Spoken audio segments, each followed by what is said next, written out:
I do want to extend a thanks again for choosing this session. I think it was the farthest walk from any other potential session, so kudos to you for making the walk. If you guys feel safe self-identifying, I want to start off with a real quick show of hands. So who would identify in this room as an extrovert? Okay. Now I don't know if the remainder would be introverts, but I'm just going to go ahead and ask who in here would identify mostly as being an introvert. Right, so my ballpark guesstimate's 50-50, so I'm really happy about that. I was worried that only introverts would show up, and there's a lot of valuable information here about extroverts as well.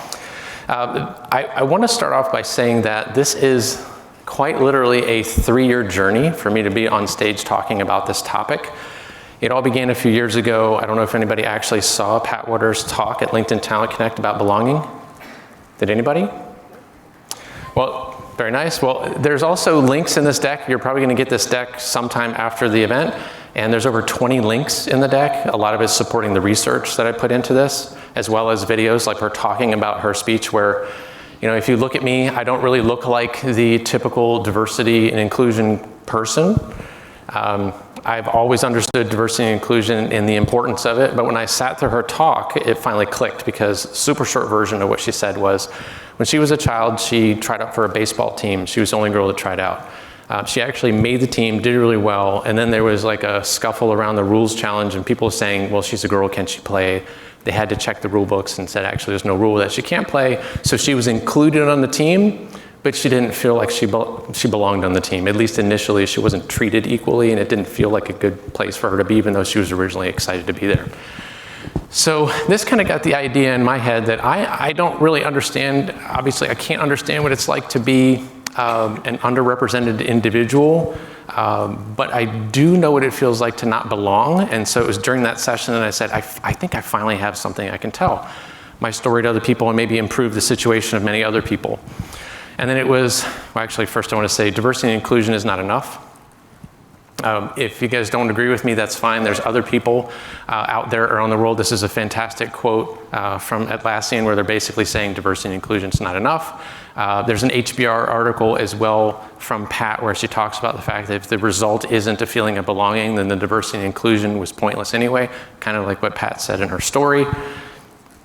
Moving on, there was a Talent Connect after that. Did anybody see Brene Brown talk? That was fantastic. Anybody purchase one of her books afterwards, which I did, yeah. So she basically got up on stage and talked about, she studies shame and vulnerability. And my takeaway from that talk was, I need to put myself out there. So a year ago, I had an idea of maybe talking about this or sharing my story with the world. And then she basically got on stage and it's like, yeah, if you're thinking about stuff like this, you should put yourself out there. So I'm trying to put myself out there now. And I don't know if you guys know if this is even a thing. If you Google it, this happens apparently in a lot of places that, yeah, things are so bad when even the introverts show up to say it's an issue. In truth, Google it. There's hundreds of signs like this at events. What this all led me to do at around the 3-year mark was actually write an article, which I posted on LinkedIn. It tells my story. There's a link to it here. Has anybody actually read this story? Almost nobody. One person in the back, maybe a few people. You don't have to read it, but it's a longer version of what I'm going to talk about today, and I just wanted to throw it out there. And I have to admit, I've gotten a lot of people reaching out to me saying that it was very impactful from a work perspective. I've had parents reach out to me actually on Facebook and say, now I actually understand my child, that there's nothing wrong with them. So that gives me goosebumps every time I say that, because it's making a difference. This is the whole reason why I'm up here talking about it. So if you haven't had a chance, go ahead and read it, and please share with other people that you think it would add value to. So what is introversion? We'll get into a definition in a minute, but I do want to share a little bit about my background and why I feel that I have a story to tell you guys. When I first started after college, my first job, I remember eating lunch in my car instead of in the break room and reading a book. I don't know, has anybody else done that? I'm kind of embarrassed to admit, because if people saw me, they'd probably think like, what's this antisocial jerk doing out here? Is he too good to eat lunch with us, right? But it just didn't feel right for me. It felt really awkward. I hate small talk. We'll talk about that. Seems to be kind of a common thing across introverts. Really enjoyed talking to the people I worked with in my lab room, but when you're like, hey, walk into a room and have small talk about the football game or some other pointless stuff, or at least pointless to an introvert, I just want to get to the deep conversations, right? But I had some challenges there. I became a relatively successful recruiter early in my career, and I had the owner of the company say in front of the group of people, I'm really surprised that you actually ended up working out because you're so quiet. You might not think that's a kind of a slap in the face, but the fact that I'm talking about it 21 years later tells you that it really felt like a slap in the face publicly to be called out for that. Like, why would you be successful because you're so quiet? Imagine if you filled in that blank with any other characteristic, it would be unacceptable. I've also been in situations where leadership meetings where I've had leaders say, that person's too much of an introvert, they're not leadership material. I've had countless conversations with leaders in my career that, hey, Glenn, you have awesome ideas, but you need to speak up more in meetings. And it wasn't until that long ago that I actually decided to speak up and say, well, it's first time because I'm an introvert, that person actually said to me, don't say that term. I don't like that term. I was like, okay, I don't really know how you respond to things like that. So just trying to make it real for you that throughout my career, I've had a number of situations where it's been challenging for me, where I didn't really feel like I belonged because of who I am as an introvert. And everybody in here probably has some degree of understanding what introversion is. I'll go through some quick definitions. What's also kind of sad is that introversion really technically doesn't exist. It's really low extroversion, which shows that that's kind of the ideal in Western cultures, is extroversion is the good thing. And if you have low extroversion, thankfully other people said, well, it's got to have its own name, so it's introversion. People that are assertive, sociable, talkative, low extroversion, people that are introverted, they get energy from being by themselves. They can kind of get tired through a lot of social interactions. Some people, unfortunately, will think that they're self-absorbed or they're antisocial, which is not actually true. One thing I really wanted to drive home today is we're going to talk towards the end of my presentation about the fact that some of my research supports that introversion is actually within neurodiversity, which I think is hopefully will make people take it even more seriously. But you have to keep in mind that the big 5 personality traits, pretty much all the experts agree that they are hereditary, they're genetic, it's not something you get to choose. You're born with it primarily, so it's an inherent diversity characteristic. And just late in my presentation building, I wanted to throw this number in just for the US alone. Experts say that introverts are either 16 to 50% of the population. I shot for the middle, so around 33%. Now for the working age population in the United States, that's like 50 million people. So we're talking about a large number of people, but they still are in the minority. It's kind of obvious when I say it, and especially for the extroverts in the crowd, especially people in leadership positions. One thing you have to keep in mind is that introversion is essentially an invisible trait. You can't just look at somebody and know, although sometimes you can see in certain situations that you might think that they're an introvert, but like I said before, nobody's ever said that in my career. They just told me that I don't speak up enough in meetings. And we'll talk about that a little bit later. But I just want to drive the point home. This isn't just about introversion. It's about diversity, inclusion, and belonging, and the fact that introversion cuts across all genders, gender identities, races, ethnicities, and ages. So it impacts a lot of people. And anyone who's already dealing with the challenge in any other characteristic, you add introversion on top of it, there's some studies that show that it really is kind of a double or a triple whammy. So just to be aware of that. So this is, I thought, a really good definition for introversion. And one of the things I wanted to point out about this is that it's often misconstrued as shyness. Now, I happen to have a psychology degree. I don't have a master's or a PhD or anything, but as an armchair psychologist of types, shyness is not the same as introversion. Introversion is also not social anxiety. They're not the same thing. And it's not social phobia or even avoidant personality disorder, right? I can socialize with people just fine. I just have issues going from the small talk or even getting to small talk in the first place to get to that deep end of the conversation. So how many people have actually seen this YouTube video or TED Talk? Only a handful of people? I'm really glad I'm sharing it today because you guys should watch it. It's like the abbreviated version of her book, which I'm going to show you very shortly, Susan Cain. Some real quick takeaways, common to introverts. So for the half of the people, hopefully most people are saying, yes, I totally get you. Although you can't bucket everybody and say all of these apply to all introverts, right? You just can't. It's not really like a broad stereotype. But there's usually a strong aversion to small talk. It's because it feels fake, and it just doesn't feel genuine. They tend to think before they speak. They tend to think a little bit slower than extroverts. They take more time to process things.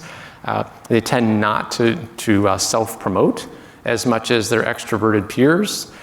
Quiet, minimally stimulating environments, and they often favor working on their own. And again, generalities, not saying it applies to all.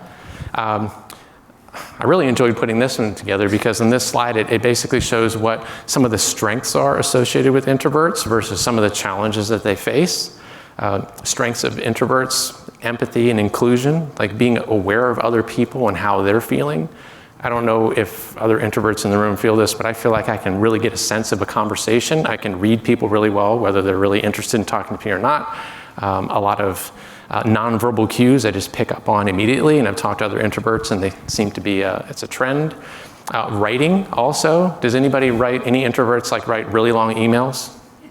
Right? And then you have managers who are like, stop writing me long emails, just send me like a one-liner or pick up the phone. Because that's happened to me a lot. But you know what? I actually get to think a lot more when I write. And it helps me to communicate all of my thoughts better than in a conversation where I may not be able to keep up with somebody who thinks a little faster than me. And then I feel like I'm at a disadvantage. And it's kind of funny when I'm like, well, if I'm going to share my whole big picture thinking with you via email, but then you're going to basically shut me down and say you can't communicate through writing. That's another form of, again, it's unconscious, but it feels a little bit discriminating. And on the challenges, we already talked about small talk. Small talk is something that's bad. Schmoozing is something they're not really good at. Advocating for themselves is not something they tend to do. It's unfortunate. People think that they're socially awkward or just antisocial in general. They tend to be slower thinkers. And I have some neurodiversity research to basically back that up. Meeting and social fatigue, open office environments, generally not the best place for introverts. And this is another personal one for me. As a leader, sometimes people look at you to organize team events. I suck at that. I will never be good at it. I always find the extrovert in the room and I'm like, you can do that. And they're like, yes, I'm gonna. But the problem is they always design these things for the extroverts. So when the introverts show up, you feel like this doesn't feel like the right event for me. And that's another thing we'll talk about, because at the end I'll have a lot of practical things that you can go back to your companies and say, hey, we can implement these things immediately to make a more inclusive environment to help introverts feel like they belong and they can be their authentic selves at work. So 2 books, if you're really interested in introversion, and again, you don't have to be an introvert to be interested in introversion. You can be an extrovert too to understand your counterparts. Quiet is one of the really big name books that people are familiar with, but this other one is another one I would add to your library, The Introvert Advantage. And again, I have links through all of these. You can Google them and find them. One main point I want to drive home around introversion and extroversion is that most people think it's binary. It's not. It's actually a spectrum. And for full disclosure, I'm pretty far down on the introversion spectrum, just self-admittedly. Some people are more towards the middle. You've heard of the new term ambivert. It's legit. People can sometimes be a little bit more introverted and sometimes more extroverted, but when you start getting down the introvert spectrum, you kind of lose almost all of your ability to be an extrovert. And if anybody's wondering, because I went to dinner with a group last night, and they're like, well, how do you get up on stage and talk to people? And I'm like, this isn't small talk. I'm talking about something I'm passionate and interested in. And some of you might actually come up to me afterwards and engage me in a conversation about the same topic. We don't have to try to do the whole small talk thing. We get to jump right into the deep meat of a conversation. So speaking in front of people, again, social anxiety, shyness, things like that's not the same thing. So what is it like to be an introvert? Many of you in the room know this, but I want to share a few things with you that I found some of it's actually quite disturbing. So I Googled the word introvert, and if you go to the bottom 3, I'll be honest, I know some of these other sessions score really high on results because they're really like comedic and fun. This is a serious topic though. It is ironic, right? But when I did this and I read it, it made me sad. Do you guys know why these results come up? It's because lots of other people have been searching for it. Again, it's hard not to get a little emotional when people are like, how can I stop being who I am? It doesn't feel good to feel that way. So I'm not trying to bring you guys down, I'm just trying to be serious about it and be like, this isn't just surface level fluff, this is what people feel, sometimes on a daily basis at work. This is a personality assessment. I'm not going to name the company that it came from.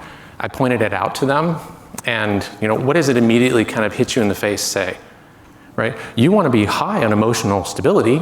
You want to be high on openness and conscientiousness. But if you're low on extroversion, does that unconsciously come across as a positive or a negative? It's negative. You want to be high on all those things. So again, on a serious note, in doing research, Psychology Today basically says that introversion, a lot of people say that it's perceived as less socially desirable than extroversion. And the book that I pointed out a few slides ago, 98% of introverts felt that they had been reproached or maligned for being who they are. It's a pretty high percentage. And again, this is more Western culture, so I know we have people that are global in here. It doesn't really necessarily apply all around the world. And in fact, some cultures are where introversion is somewhat more of the norm, right? So they wouldn't be in the minority and experience any kind of differential treatment. But in Western cultures, they're saying close to 90% of people say, I want to be more extroverted. And I can say I've been one of those people. And again, there's a part of me that actually feels ashamed to say it now. I still want to be, because life looks easier to other people. It looks easier to me when you're an extrovert. I've worked with extroverts that seem to work the channels. They're great at schmoozing with people that work. Everybody seems to like them. I'm not like them. That doesn't mean I don't bring value to the company. And that goes back to everybody knows all the financial statistics around diversity. It's not just ethically something you should care about, but from a business perspective, more diverse companies tend to outperform less diverse companies. Well, the diversity isn't just how you look on the surface, it's also diversity of thought. And introversion brings a lot of that to the table, again, cutting across all of the other diversity traits. So, again, more of what it's like to be an introvert, especially for the extroverts in the room that really can't relate. Just like I said, I can't relate to being a woman. I'm a man, right? If you're an extrovert, you can't really know what it's like to go through life being an introvert. And a lot of introverts actually don't self-identify at work because it feels like a stigma and that you'll be labeled and then you're lesser than. But when you read some of these comments on Susan Cain's YouTube video for her TED Talk, right? If you don't talk a lot, people think you're incompetent. Right? Everybody's always told me I'm too quiet, I need to speak more. I've always felt like I was in the wrong. And this last one, this is a little bit of humor. It's okay to laugh at this one. I thought it was great. Society, be who you are. Do whatever makes you happy. Introvert, sure. Society, no, not that way, like this, only like this. Another interesting thing I found was actually there's an Indeed forum where a bunch of introverts had created a thread where they were talking about experiencing discrimination in the workplace. And here are two of the more salient quotes, right? One manager told me my personality was wrong. Again, I had someone tell me that don't use that word. Like it's a bad word. There's a stigma attached to it. And this person feeling hopeless because they basically said, the manager's saying, you're never going to be promoted. Again, I've been in meetings with senior leaders where they've said this person is not leadership material because they're an introvert. And you can guess who said that. Not another introvert, it was an extrovert. And it's the affinity bias of the assumption that you have to be a certain way to advance or bring value to an organization. And it is unconscious, right? So I admit that. I don't think anybody's actually going out of their way to be cruel and punish introverts, but it's something that if you're not aware of it, you can't do anything about it. So this is really funny. I had somebody, after I wrote the article, reach out to me and share some interesting things with me. One was a slide full of actual review marks, and then this person decided to flip it and say, well, would you ever make these same review comments about an extrovert? And the answer is no. It's actually kind of silly, right? I know Jen is an extrovert. She needs to be careful because sometimes she comes across as too gregarious, right? And no one's going to say that. But we have a manager. This is an actual review line. You need to be careful. Don't use that as an excuse to be awkward. And to say you're awkward is a judgment anyway. Who gets to say who's awkward? I think sometimes extroverts don't really know how to take introverts, and so they immediately label them. So I came across something, it was on HP's website, and it was fantastic, and I was going to use that because it basically had the same thing, but I'm not saying HP has nothing to do with introversion or personality diversity. But I really wanted to drive the point home here is when I saw the HP thing and it said essentially, hey, just bring you, just be you, bring your talent. So that, and you're going to come into an environment where you can feel like you belong. And when I saw that, I said, yes, I think that's honestly what all companies should be doing, right? Regardless of whatever your diversity characteristic is.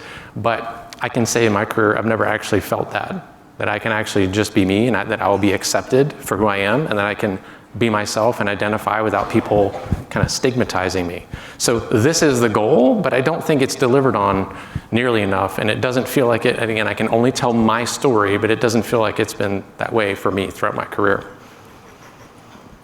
So here's another fun part. So this is a really good Deloitte study, and again, links all throughout this deck when you get it, so you can go and explore them to your heart's content. More than half of people feel pressure to cover, meaning they have to try to, at work, come across as someone that they're not. So that's being inauthentic. And you know, everybody talks about diversity and inclusion and belonging. You should be able to bring your authentic self to work. Well, if more than half of your people feel like they have to cover, then you're not achieving your goal. Some people said, hey, when I do this and I try to cover, it actually undermines my sense of self. It also makes them start to resent the organization and their commitment. So this ties back to employee engagement. So people know this, but I just want to drive the point home. You know, if you don't feel safe to bring your authentic self to work, that has repercussions. And something that's very specific to introverts is that studies have shown that introverts that try on purpose to act very extroverted to cover, it actually has negative repercussions. It backfires. There's lots of people that probably think that you can just change who you are and it's your personality, but if you actually look up what personality is, it is who you are. It is something you're born with. It's not something you really change. So if you're going to have to go into situations and act like someone you're not, then it has negative repercussions psychologically for you. So a couple of really disturbingly eye-opening things that I found in my research was that it seems like extroverts really dominate leadership. And what I want you to focus here is on the blue, right? So they're saying the general population is probably up to around 50% low extroversion, which equals introversion. And just look at it, this was published in the Wall Street Journal, just look at it go down to top executives or even executives or middle-level managers. We're talking 5%, low single digits. And if you're like me, you start to wonder, how is this happening? Does anybody want to try to throw out why they think this happens? I'll try to leave time at the end for Q&A. Does anybody want to know why? Is anybody brave enough to throw out why they think this happens? Why does it get so skewed? Do you think it's because introverts can't be good leaders? There's actually studies that show that introverts can outperform extroverts with very self-directed teams. Shoot. I think that probably as you move up a little bit more, you have to do things that touch your values. And I think most of the introverts that I know, the things that they don't allow people to do is touch their values. So what she's saying for people on the stream is that she's saying that as you move up, people might actually have to move away from their values, and introverts are typically not the people that will do that. Yeah. I also think affinity bias really plays into it. People like advancing people that like themselves. And I don't know if you guys have had, 2-decade careers and you've watched other people, and sometimes you have to, again, I'm channeling Brene Brown's message to me. I'm just throwing it out there. I've looked at people and I've wondered, why is that person promoted? Why is that person promoted over that person? Or why is it not me? Why am I not getting those chances compared to those other people? And again, all anecdotal, but a lot of times the pattern is how likable they are. And they're typically incredibly social, they're good at schmoozing, and it doesn't mean they're not good at their job, but they may not be the best person for the job, but other people feel that way. And if the leaders are already that way, it's unconscious affinity bias. You like people similar to yourself. And I feel that sometimes in my experience that I unnerve extroverts with my introversion. Sometimes it feels awkward when it shouldn't feel awkward. And again, I think it's unconscious. Here comes the real zinger. There's 2 links on this slide. One is a podcast, one is an article, and this is across multiple countries. Studies have shown that introverts don't earn as much as extroverts. Extroverts can actually, over their lifetime, earn up to $500,000 a year more. And you have to start wondering, Why is that? Won't have all the answers during this session to move on, but I just want to drop that heavy question on you, because if you're getting promoted less and there's less introverts, it's disproportionately minimized in terms of leadership, and they're making less money. Something systematically is going on. And it is kind of sad that it's 2019 and we're like, personality is something that psychologists have known about for 50, 60, close to 70 years. And we're just now shining a light on the differences here. So neurodiversity, to jump into this, most people in this room, you probably came here, you probably know what neurodiversity is. It's basically saying that neurological differences should be recognized like other diversity characteristics. And for the most part, people would say that introverts and extroverts are considered neurotypical, and that means, you know, they're not considered in the same group as, say, Asperger's or autism. But very small font on the lower right-hand corner, there's actually one researcher who has a theory that when you go really far down the introversion spectrum, you're actually starting to touch upon the autism spectrum. And again, there's not a lot of research in that space, and I hope that there is more. What that means, personally, I don't actually know, but I think that's very interesting that there's already some researchers that are thinking along those lines, that maybe introversion isn't just the opposite of extroversion. So a couple of things that I learned, again, trying to get some research that supports the fact that this could really be a neurological thing. We know personality is something you're born with. It's an inherent trait. But there was a study published in the Journal of Neuroscience in 2012 that showed that introverts have different brains, typically, than an extrovert. And those areas are around decision-making and abstract thought. And out of one of the books that I referenced a little bit earlier, this was very interesting. So we had a doctor that did PET scans of brains of introverts and extroverts, and it showed that the blood flow within introvert brains was different than the blood flow, the dominant blood flow, in extrovert brains. Does anybody have any idea which one of these is the introvert brain and which one is the extrovert?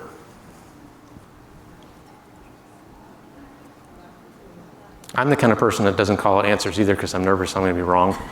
It's okay. I'll just show you, right? So, you know, the longer, more complex pathway associated with acetylcholine neurotransmitter is the introvert, and the shorter, less complicated path and more associated with the dopamine, which again, social stimulation. Some people get a lot of energy from the social stimulation. This kind of makes sense. And some of the things on the bottom in terms of, you know, parts of the brain that are associated with those areas. This may lend itself to why a lot of introverts will say, I think slower than other people. I don't process things immediately. I need time to think about things. I come up with really good ideas, but it's never off the top of my head. So sometimes meetings happen, and this has happened to me many times. So by a show of hands, not just to support me, just tell the truth in your experience. Have you ever been in meetings where the conversations are dominated by, whether you label them or not, extroverts? There's never a break in the conversation. You try to interrupt and get your words out. You never get in because people keep bouncing along. The conversation moves beyond the point you wanted to make, and it becomes awkward to say, well, I want to go back to like 5 minutes ago and raise my point. And you're just like, screw it, I'm not going to say anything. That is a lot of hands, okay? That goes against diversity. If you're talking diversity of thought and those people aren't even allowed to speak their diverse thoughts, your organizations are losing. And I have some practical considerations to address that. So again, making my case on the neurodiversity. Again, I'm not alone, but it seems to be somewhat new, and there's not many people pushing in this space. But I think the neurological differences between introverts and extroverts, which is something you're born with, it results in differences in how they think and behave. Again, making the case for neurodiversity. And I just think they should be considered on par with anything else, to be honest, especially since it powers the diversity of thought, which is where a lot of the actual value of diversity comes from. You know, you have people from different backgrounds, right?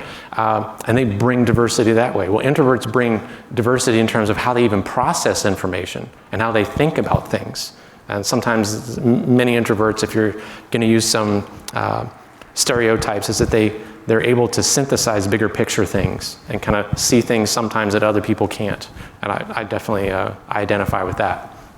So let's get to the section where we're going to talk about what can you do, right? So I want to set the stage and say, hey, this is really important. You guys in your organizations should be able to do something about it. So what can you do? Well, I have a whole bunch of practical things that you can go back and do. The first thing, though, I wanted to start off with a tiny bit of humor is what not to do. Please do not ask people, why are you so quiet?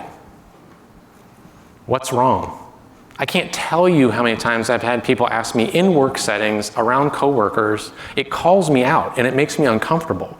And it's almost kind of like, imagine if you inserted any other trait. Why are you so feminine? It's bizarre because you're basically saying, well, that's who I am, right? We just had all these meetings and I just need to be quiet for a minute. But when you say that, it comes across awkward, and extroverts are like, I don't understand that. So I've actually never done that because I don't want to have the awkward conversation. But I should be able to say, it's who I am. I just need to recharge a little bit. So being quiet doesn't have to be awkward. Just let me process today, right? And just calm down. We'll chat again a little bit later, that's fine. But also don't ask people what's wrong. I know sometimes you're like, hey, you should be able to ask people what's wrong because I'm genuinely concerned. But I would say 99.99% of the time, nothing is actually wrong. Nothing happened in their family, right? It's just who they are. And if you're an extrovert, you might be reading their silence and it makes you uncomfortable. So you end up asking those questions and it actually makes that person feel more uncomfortable. So don't do that. So what to do? Lots of things, actually. So I'm just going to basically say yes. I love the question in the beginning. Personality needs to be more prominently displayed in your diversity, inclusion, and belonging efforts in your companies. You should definitely have training. It should be in those trainings for all employees, but I think there should be a specific focus on anyone that you might have sourcers or recruiters or specifically hiring managers. Okay? A big part of that is to tackle affinity bias. And I have some interviewing tips in the next couple slides.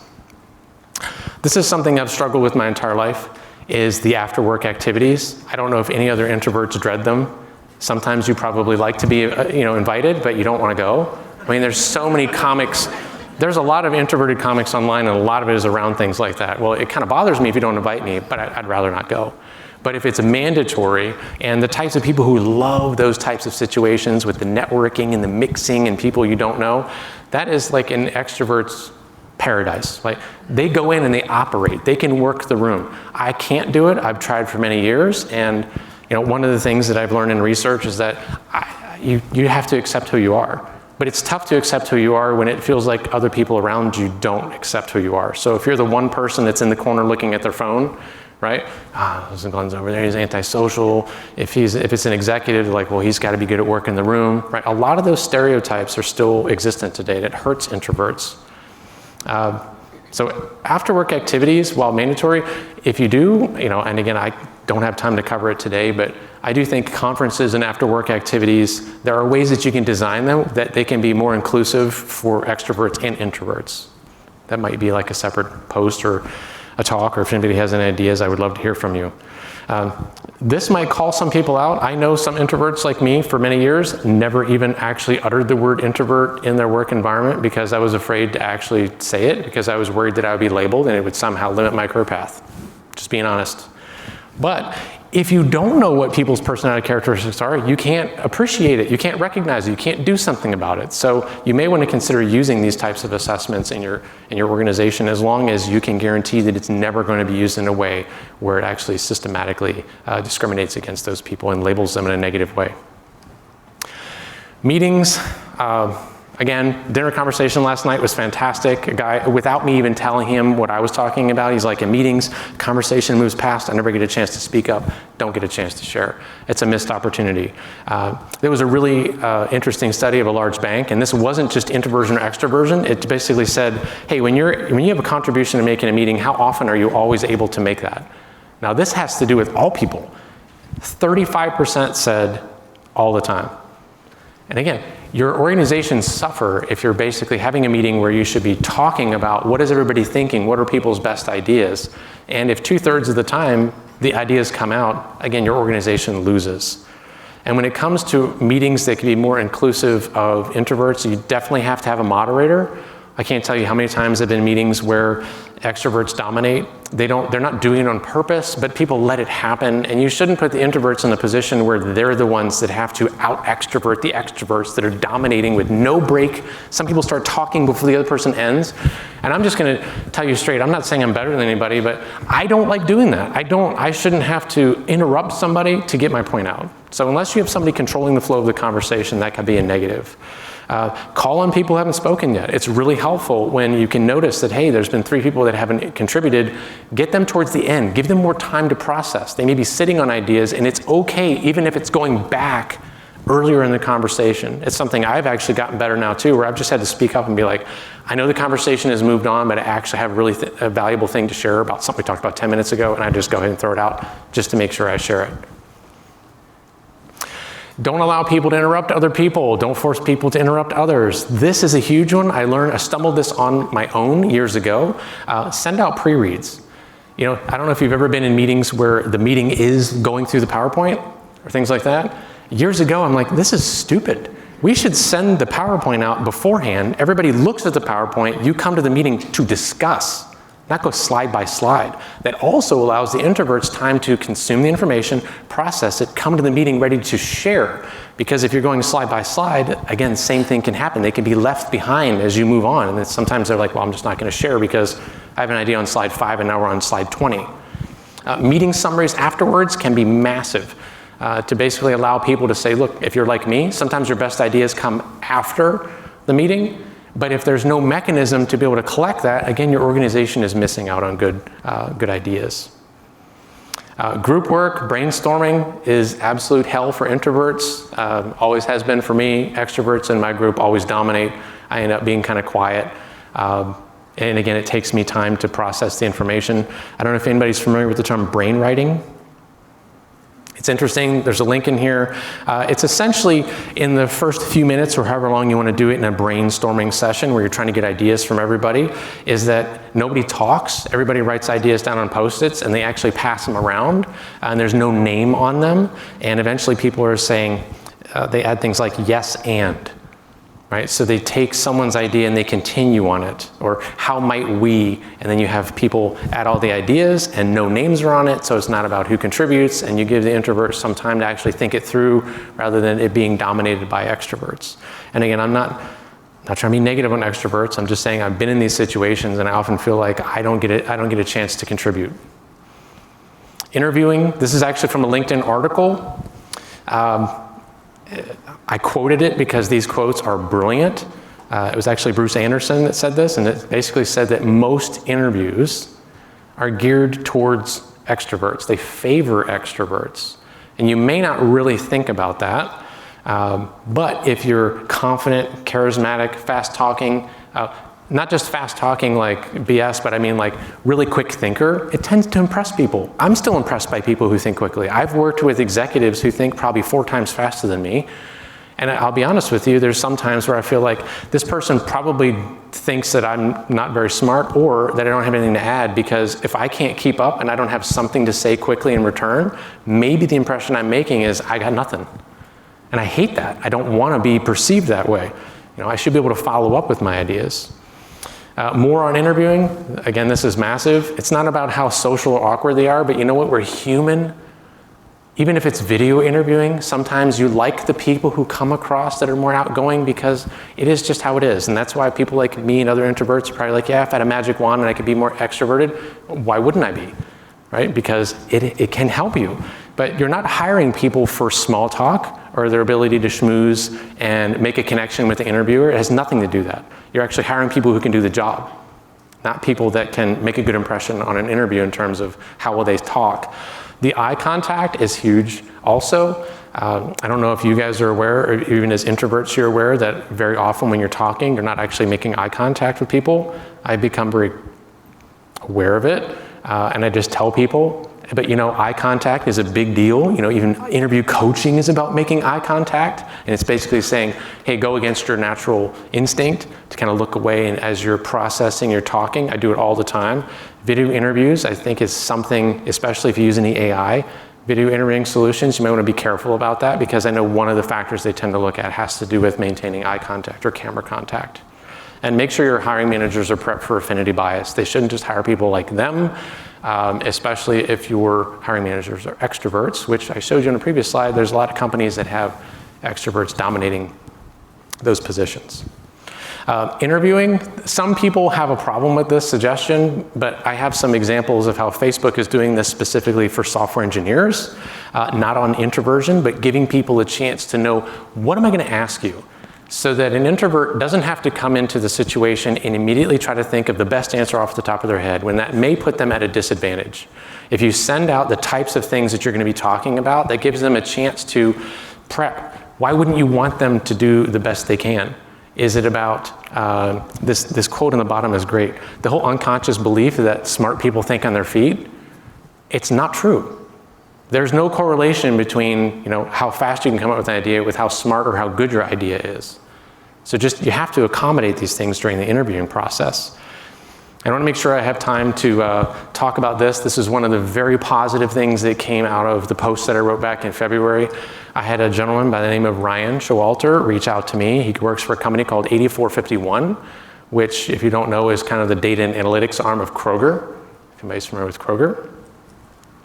Well, he created a community. So shortly after February, he reached out and he engaged me, and he's like, hey, I've actually got this group, and I call it Itopia. It's kind of like utopia and I for the introvert.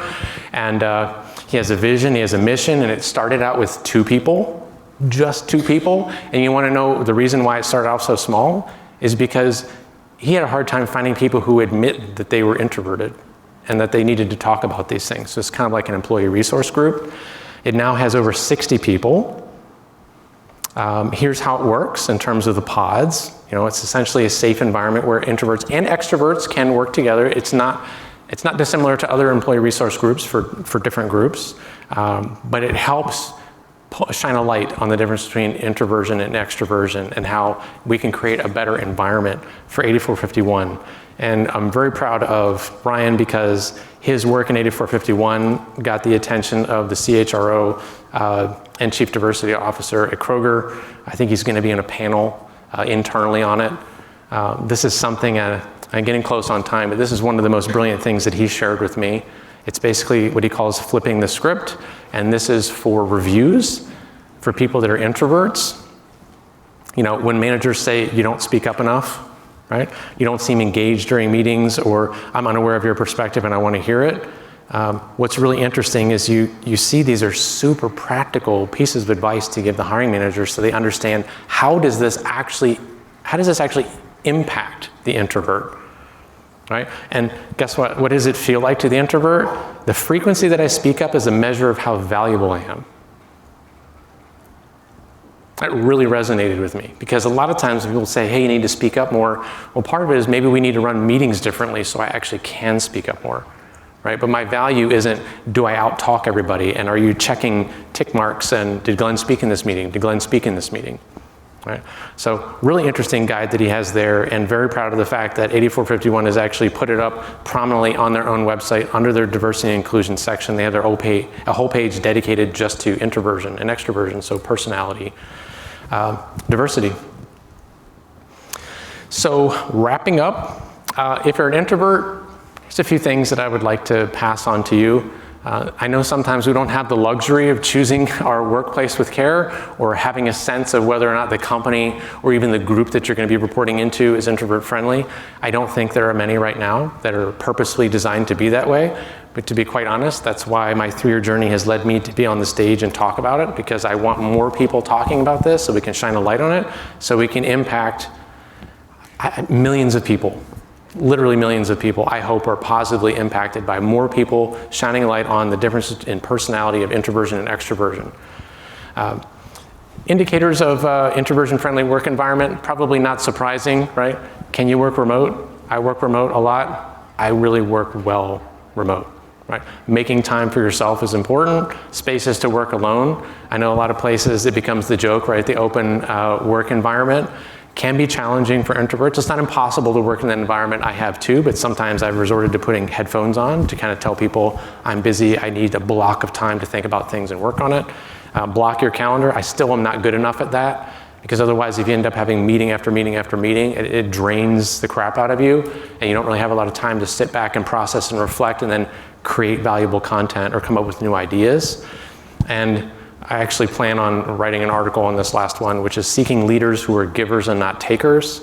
Has anybody seen Adam Grant's video on that? There's a link in here, just Google it. It's absolutely fantastic.